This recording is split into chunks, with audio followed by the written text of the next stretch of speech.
அன்புள்ளம் கொண்ட அனைத்து சகோதர சொந்தங்களுக்கும் எனது அன்பு நிறைந்த வணக்கத்தை தெரிவித்துக் கொள்கிறேன். சுயாட்சி லட்சியம் கொண்ட ஜெகஜோதி இயக்கத்தின் பொதுநல பொறுப்பாளராகிய சேலம் சியான்பாளையம் கவிஞர் டி. ராமச்சந்திரன் இப்போது உரையாற்ற இருக்கிறேன். ஆகையால் அனைவரும் ஆதரவு தருமாறு தாழ்ந்த பணியன்போடு கேட்டுக்கொள்கிறேன். மக்களே, இந்த கட்சிகள் எல்லாம் காசு பணங்களை கோடி கோடியாக செலவு செய்கிறது. இந்த காசுகள் எல்லாம் செலவு செய்து இந்த கட்சியில் கூட்டங்களை கூட்டி கூலி கொடுத்து வீணடிப்பதை காட்டிலும் நாட்டுக்காக அந்த பணத்தை நன்கொடையாக நல்ல முறையில் நம் நாட்டுக்கு ஒரு பொதுநல தொண்டாக அவர்கள் கொடுத்து உதவலாம் அல்லவா? கடன் வாங்கி இந்த நாட்டை பரிபாலனம் செய்து கடங்கார நாடாகிய போதும் இவர்கள் கொள்ளைகள் அடிப்பதை நிறுத்துவதில்லை. ஆகையால் இந்த சுயநலவாதிகளெல்லாம் நம்பாதீர்கள். இவர்கள் எல்லாம் பூரா கொள்ளையடிக்க வந்த கூட்டங்களே.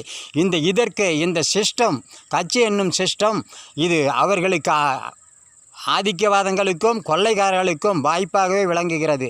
இதை சிந்தித்து செயல்படுங்கள். நன்றி, வணக்கம். சுயாட்சி லட்சியம் தொடரும். மீண்டும் சந்திப்போம். தூண்ட சிந்திப்போம்.